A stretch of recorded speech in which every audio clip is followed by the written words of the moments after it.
And, oh, hey now. The Kia's on a mission. He must have to go to the bathroom or something. He's like, whoosh, whoosh, whoosh, whoosh. Anyway, good morning, everyone. Just a quick check-in. So, today the missus is having a small business gathering with a bunch of the other ladies in the area who do the homecoming spirit wearer stuff. Because there's like 100,000, hey, what's up, Teresa? Good morning. There's like 100,000 high school students in the area, and they're like 10 little stores. So they're just like trying to work together because they have to pass business to one another. And I just don't want to be there. And hey, Dan, all these folks chatting about stuff that has nothing to do with me. So I have selected a local state park, which is on a plateau, and I'm going to go spend the day there. I'm packing light for this one, so I've got a day pack that I could probably live in overnight, and that's about it. And it's not a big pack. I'd be pretty miserable living in that thing. It's actually a hydration pack meant for bicycles, bike riders, and I've kind of modified its purpose. And I didn't like the bladder because it would leak and then I'd have wet butt, and nobody likes that because it's hot and then you have water down your butt crack, and that's just not fun for hiking. So I removed that, and now it's like my park pack. So I got some MREs. I'd opened an MRE when I did that video on the humanitarian meals, and I had all the goodies from inside the main meal and the janky Pop-Tart that I threw out. All the other components were good, so I got those in there, and that's kind of like my lunch for later. But yeah, I don't know. So I know this park has a couple of miles of nice trails. I know it's on a plateau, so there's going to be an incline, and I'm sporting a bit of a tender ankle, so I got to be a little careful with how I do that. Wait, hold on. These swamp ass. Well, it depends what part. If you're down in Houston, that's bayou country.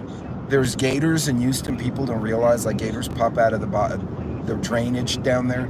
So yeah, absolutely, that's swamp ass in Houston. Out here, it's wet butt, because like the one place it's really dry in West Texas, and the one place that would trap water would be your butt crack. And then when your pouch leaks, it goes down your butt crack, and that part stays wet. The rest of you is dry. So unless you walk with your legs spread out like a penguin to try and dry your nethers out, you're just going to walk around in your butt, and that nobody likes that. So, but I did bring a few things. So I got my drone. I got to get permission from the rangers to fly in the state park. Dan asked that question knowing I was going to make some weird noise or a joke about it. I got my drone. I'm also bringing the little bitty Jackery. I thought about bringing the big one, but that's a pain in the ass. And I'm going to probably film a little bit of footage on testing out your Jackery in an actual environment. Now, I use the little one all the time on company campouts and barbecues. Hey, Kane. I want to test it up in a park environment. And I want to see how it holds up, because the solar panels have this little, like, it's like a flap that's supposed to be the support to hold it up so you can aim it at the sun. And I want to see, it's a little bit breezy today. I want to see how it does in the wind. And if it does knock it down, okay, well, how do I modify to keep it working? So I got that with me. I brought a little waterproof JBL speaker in case I just get tired of the universe and I just want to sit there and listen. I got my iPad if I want to take some nice photos. And basically I have like 8 different activities to do, and I have no idea which one I'm going to do, which I guess is the best way to do it. Like, you just load out a bunch of shit and go to the park and start testing individual things. I really need to get some what? Panels. So Teresa, it depends what kind of system you have. So I bought the baby Jackery, which is like a 300 watt. I found that one at Harbor Freight, for 150 bucks. They were trying to sell them because they had another batch come in. I don't know, the store screwed up the orders, or their inventory got screwed up, and they were trying to move the older ones to get the new ones in, and I just happened to show up. It was kind of like one of those Easter egg hunt purchases where I was looking for something totally different and saw that, and I'm like, I'm gonna buy that because that's a really good price, because normally they're about $250. So I got it for $150, which I was thrilled about. I've had it for 4 years now. And then I ordered one panel separately, and that's the little one. You can connect one panel. The big one has these adapters where you can string together 3 or 4 100-watt panels. This one has a little 60-watt panel, but you could use the panel on its own.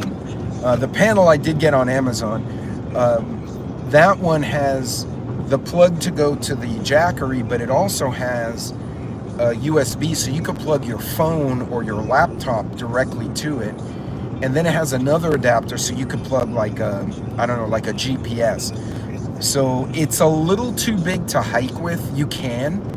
I could probably figure out a way to strap it on, but you could absolutely stick it on an ATV. It's small enough for an ATV, folding panel with. Yeah, and that's what I want to see. It's McNaughty. Sorry, McDonald. McNaughty. See, it helps if I take my sunglasses off. I can see. I want to see how well it holds up, and then if it does get blown over, I want to see how I would rig it up in an emergency to kind of get it to where I could use sun. I also want to see the efficiency. I don't know why. I remember the skies being super clear when I was a kid, and they seem hazy lately. And I don't know if it's my eyes, I'm getting old, if I'm being a conspiracy theorist, take your pick. But I do want to see what the efficiency is, because just because it says 60-watt solar panel does not mean it's going to give you all 60 watts in real life. Very often what you wind up with is a, are you trying to move over, dude? Do you need to come over? Come on. What is it? All right, this guy's absolutely confused. I love when people over their shoulder, like, I'm going to go to your lane, which is fine, and then they don't. And they do this in their lane. Like, you're either going to get in my lane or you're going to hit the lamppost. Like, there's not many options here, buddy. I love when people wake up late and then they cut everyone else off trying to get to work. It's like, that's your fault. Don't give us a car wreck because you're a dumbass. And there he goes. Maybe he has to go potty. I don't know. Everyone has the shits today. Hey, KP, what's going on? So anyway, I'm going to test that. I think, oh, I left my rangefinder. Shit. No, did I bring it? I have a Sig Sauer rangefinder that'll give me estimated wind. It'll give me a very accurate distance, and then I can laze my target, whatever it is. So if, for instance, even if I'm golfing, right, I can laze at where the pin is, and I don't golf very well at all. I rarely golf. I can laze where the pin is, get a really accurate distance, and then give that to the golfer. And then I'll go hit the ball and it'll go to the right. Almost hit a coyote the last time I tried to golf, which was kind of funny. Coyote, not so happy, but I was like, oh, look, a coyote. Okay, let me hit the ball. Boom, and the ball went to the coyote, so. And he sniffed it. That's what was funny. The ball lands and he comes in like, what the hell is this? And then he's just like, stupid humans, and he walked off. He lost interest in us. But anyhow, so going to the state park, I got 3 or 4 things in mind that I'd like to do. Unfortunately, it's going to be 102 out here by noon. So I got a limited time window where if I don't do things, I'm going to quickly lose interest because I'm going to get baked out here. And that's the other thing. I want to do some hiking. I saw that, Neil. I saw that. I want to do some hiking in the actual heat I haven't done that in a couple of years. When I first moved out here, I was every morning, I'd go for a walk as the seasons changed. Would unalived. You know, it would have been funny if I hit it and sent it running into another group of golfers. You know, like hit it in the ass, it goes, yipes, and then he takes off and knocks some other dude down. That would have been awesome. So, and then the ground squirrels were out, and I was actually manning a tent, so I wasn't golfing. We were just screwing off and hitting the balls.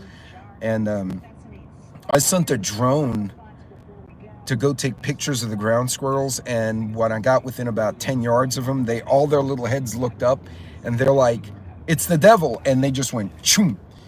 And yeah, so I got a 3-day survival hike. So this will be a 1-day, I don't want to be around the city hike, my little city, what it is. But we don't have a lot of terrain here. It's very flat, relatively speaking. And this is out east of us, and it's in the mesas. So I'm going to go out to to that park. Now, supposedly this park was one of the ones built during the Great Depression by the, what was it? The Civilian Construction Corps, Conservation Corps. That was when Roosevelt was trying to put people to work. That's when things were bad, the government didn't just give you money, they gave you a job and said, here, we will pay you whatever an hour, and you will go build something that's going to last 100 years. And people took pride in that. Like all these amazing state parks, like Garner State Park, which got flooded. Guess what? That thing they built in the 1930s of stone and limestone and rock and granite, it got wet. They cleaned it up with some hoses, and it's fine. All the modern shit washed away, but not the big stone building. You know why? Because it was built the right way. The way we used to build things once upon a time. So I want to see if this is one of those parks. I'll try and take some footage. There is also a haunted hotel and supposedly an abandoned army base. And I want to get some videos of those. Yes, Kane, that's it. But don't you think that was the amazing way to do things? It's like, hey, the economy has crashed, times are hard, for whatever reason we screwed up and the economy's in the toilet. But you know what? Have hope. The government will help you, but we're not going to give you money. We're going to give you a job. And all of you men and the women, for back then, the men mainly did the construction stuff. We will pay you hourly and you will go forth. And they had work camps, like they had bunks and these little houses. And these folks built the freaking Hoover Dam, some of these guys. I mean, or they helped build the areas around the Hoover Dam. I mean, that you have bad economic times, that's how you motivate a country. Pilgrim, I agree. I bet you, man, Pilgrim, to that point, I heard, you guys know Mike Rowe from Dirty Jobs? He was on, was he with Sean Ryan or Hannity? He was with one of those talk show guys. And he said, we screwed up as a country. He said, everyone said, go to college, but we didn't tell the kids where to go to college or what to take. So they took dumb things. And I'm listening to this and I'm laughing. He's like, we needed engineers, we needed doctors. No, they took they took cultural sciences of gophers. Like, he was just making stuff up. He's like, and the cultural appropriation of squirrels and rabbits, and what the hell does that do for society? And he said, and then we told a bunch of them, go learn coding. He said, and guess what? He said, guess what? Now we have AI, and you know what AI can do better than humans? Coding. And he said, they're going to come after all these coders who are soon to have worthless degrees. But you know what AI can't do? Is weld a gas line without killing everybody. AI can't repair a diesel engine. AI can't go in a farm. It can help the farmer plant well, but guess who goes out on the tractor? It's the farmer in his hands, or her hands. It can't feed your horses. He said, we have absolutely underestimated our need for blue-collar jobs. Yeah, exactly, vocational training. And it's funny because as I honestly think engineering, and you have engineers who never leave their desk, but the way my career went, I had to do it all. So I had to be able to run the forklift. So I learned forklift and crane and radiation handling, explosives. I got to crash in a helicopter once. That 0 stars. I do not recommend that. Fuck that. You do not crash in helicopters. Technically, it wasn't a crash. It was a hard land, but still, not. That would be a hard no. Although I got to go in helicopters a bunch, which was cool until we landed like an airplane on a dirt path, as opposed to landing like a. And by the way, the helicopter didn't have wheels; it had those stupid skids. And we came down in the dirt on the skids like we were skiing on dirt. And the fire trucks chased us down the runway. That was, yeah, no, they can keep that. And 2 months later, I was transferred to another group because I was like, yeah, screw that. And holy cow, the bikers are out. All the MS 150, you know, those 10-speed bikers that do the tournaments, they're going over the bridge. Good for you guys. You know, the other day there was a bunch of bikers out, and they were thin guys, and there was one heavy-set guy, and you could see he was hurting. He was keeping up, and I'm like, you know what? Good for you, dude. Hell yeah.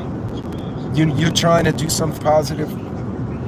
But anyway, yeah, he pointed out, Mike Rowe pointed out. Sorry, I hadn't seen the bikers out in a big group like that in a while.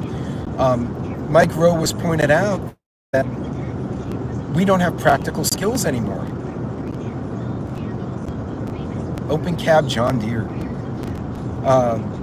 Yeah, well, riding a John Deere. There are so many kids right now, if you shut off their computer. So here's another one. So our generation learned Excel, Word, PowerPoint. But we didn't just use Excel like 1 + 1 = 2. I could do that in my head or on a calculator. We made tables. We could do averages and graphs. You could do pivot tables and charts. There are 20-year-olds right now who don't know how to use Excel. You give them an app and they can push little buttons and poop out an answer. They don't know how to use computers as a tool. Now you have the other extreme, right? You have some young ones who are really brilliant. They could use AI to create like a weekly schedule of training for themselves. And you know, that's great. That's a good use of an AI. To help you find efficiencies where a human mind may not perceive it.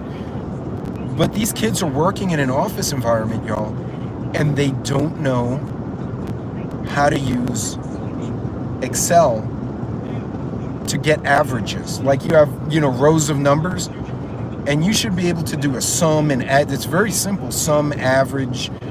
You could take the difference between row A and column B and give you the difference and then do a percentage. They can't do it, and it absolutely floors me.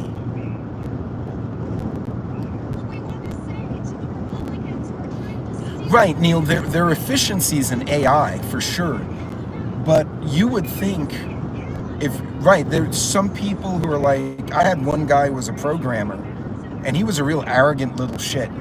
Like he clearly played in front of the computer. He had no social skills or courtesy. And I'm like, well, you know, if the power goes out, then what? He's like, there's so many backups, computers will never die. And I'm sitting looking at him and going, you dumb little shit. Yeah. Of course, then his place was one of the ones that flooded during Harvey, which I kind of felt bad for, right? Because I don't wish that on anyone. And he's like, oh, my computers are gone. I'm like, well, por pendejo, that's... Did you not make hard copies like I told you of those insurance papers? No. It's in the cloud. Well, how are you going to get to the cloud now, cabron? The cloud's up there, and you know what you have down here? Nothing. You have wet laptops. You win. Yeah, he didn't like that answer. But, you know, it's frustrating when you tell people to do something smart, and they don't listen. But in any case, folks, look, today I'm going to take a chance, since the wife is busy with the other business people, I'm going to take a chance to go out and I'm going to test the solar system. I'm just going to rig it up in a real world environment, not in a golf course, not in a picnic area, out in the woods, I'm going to see, well, the woods such that they are here is mesquite trees and cactus. I'm going to try not to fall in a cactus like my son did last time we were out, because that sucked for him. And it sucked for me because then we had to bandage him. Yeah, I'll never forget that shit. Man, that boy should be dead. He's been to the ER so many times. And that's why his children are so tough, right? Because he was born of, like, you know, Viking and death. He should have gotten, he almost self-deleted, and not like an act of self-deletion. It was like, I'm a crazy kid and I fell in a lake, and then dad had to jump in, or dad had to pull me from a moving car. We both almost got deleted because of his insanity. And now he's a cop, which is, I just find it is. It's always the mischievous kids that become good cops. Those are the best cops too, because they kind of get it, and they also are not the ones that are overly harsh to the teenagers, because it's like, look, I used to be you, but you can't do this because you're going to kill your grandma, you know. But yeah, those practical skills.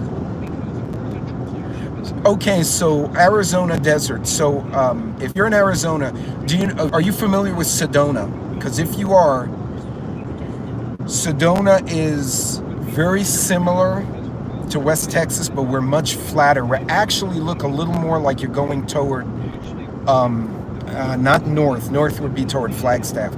Going to the east of Sedona, where you're out of the valley, but you have the mesquite and cactus, and you have the red rock hills. Just out here, they're relatively flat. I'm actually driving through really pretty farms right now. And I'm upset because I can't grow shit in my yard other than weeds and weird shit, and they're growing like, well, they have a tractor too, and I have like a little nubby yard. Yeah, folks, Mike Rowe was saying people don't have practical skills.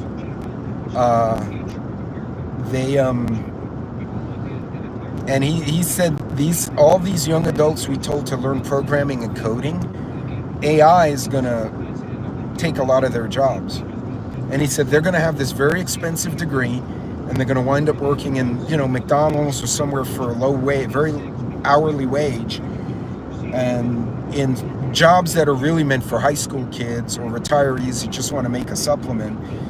And it's going to hurt them because they won't be able to pay off that big college debt. He said for one semester's worth of college, you could go through an entire vocational school. You know, you get what's one semester at let me see, over here, the UT college, it's a local college.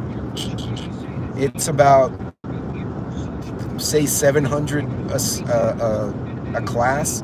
So you take 5 credit hours by 7, that's what, $3,000? Did I do my math right? Hell, you can go through mechanic school for $3,000. You could get a CDL for $1,000. I mean, and the time, of course. But he said we need more of that, and we don't have that. And he said it's something that people need to understand. But we can learn stuff. And again, this is why when the company says, hey, who wants to take a crane certification? Mine's expired, but you know what? I know how to run one. Like if you gave me a crane truck and were like, hey, I need you to drive this over here, it wouldn't be pretty, right? Because I'd be all spazzed out because I haven't done it in forever. But I could get it from A to B, put the outriggers out, lift the crane and not kill somebody and do work. And if you had to put me through a refresher course, it would come back to me pretty quick because I've done it before. So if you guys can learn an extra skill, that not only is good for prepping, it's good for day-to-day life. And think about it, if you could do a side hustle of, I don't know, if you're good at fixing cabinets, you know, put an advertisement or do some advertising in the local social media, on the news, if they still have the little community papers, put it in the neighborhood Facebook groups. Hey, I fix cabinet doors. If you make $200 in a weekend, that's groceries. That's a grocery run. That's, you know, that's your gas for the week. Anything in the plus column right now is a good idea. So, hold on, I'm losing. For some reason, my screen went dark. And so I can see the chat, but it's so dark I can't read it, which is kind of frustrating. But in any case, folks, look. So in 86 and 91. Container gardening, use shade cloths to grow. Oh, that's a good idea. I could try the shade cloth. we're pondering, my wife saw a hydroponic system. Grow like tomatoes. It's meant for like, for the lettuces, tomatoes, stuff like that, like the hanging vines. And she's like, that'd be cool, because we use these. And she's like, if we had a little more room, we could do a whole system and grow our own lettuce and grow our own little mini crops in the house. I'm actually pondering getting a freeze dryer, if nothing else, to freeze dry our own food and to make dog treats. So, and yes, dogs love freeze-dried apple. They love freeze-dried apple. I bought some from a local farm, and the guy freeze-dries them. And I can't even go to that corner of the pantry anymore. If I crinkle the bags, they come running across the house. Well, I have a dehydrator, but what I'm talking about is like the freeze-dried, like, you know, the astronaut ice cream. Dehydrator's way less expensive, and yes, that absolutely, that's how I did my my frozen veggies that I put in mason jars. I'm gonna have to check those, because those have been there a couple of years. But in any case, folks, yeah, so I'm headed to the park. If you get a chance this weekend, this summer, and do it in the mornings before the weather gets too hot, or you get the rain in the afternoons, go to the park, set up some of your stuff. You can make a day of it. Bring the family, bring some friends, have a soda, iced tea, have a beer, set up the Jackery or whatever solar system you have, play some music, maybe walk the woods, test out your shoes, test out your gear, get familiar with a new area. Hey, Daryl. Take these little opportunities on the weekends to do something new. There's also a great gun store on the way back from the park, and I hear they now have the Shadow Systems 9mm, and they have the Palmetto State daggers, so I want to go and see what those look like.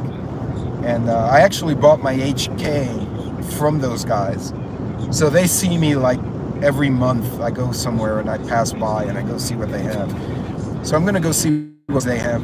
But folks, this weekend, take some time, have some fun, enjoy yourselves, go out to the park. I'm gonna be gone all day. Like, my wife will be done, I'll still be out here. I'll be like, whatever.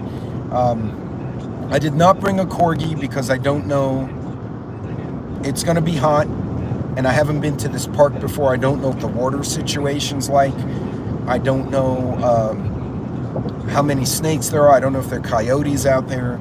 And the Corgi will challenge a coyote because he has no idea of how big or small he is. And even if I had a German Shepherd, I wouldn't want my German Shepherd getting in a fight with a coyote. I would try to avoid that as much as possible. So I want to look and check out the park before I bring pets. But it's supposed to be 300 feet over the city that's next to it. So I should be able to look down at the city, which should be pretty cool. And they also have bike trails. And my wife and I have been talking about replacing our bikes, so because we haven't had bikes in years.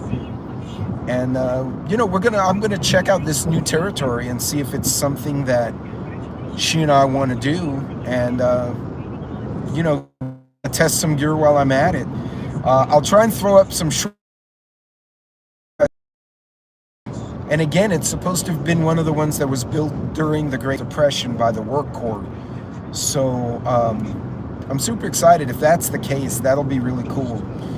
The abandoned Air Force base that I told you guys about is the other way, and so that will be a future road trip, but it won't be a lot of driving.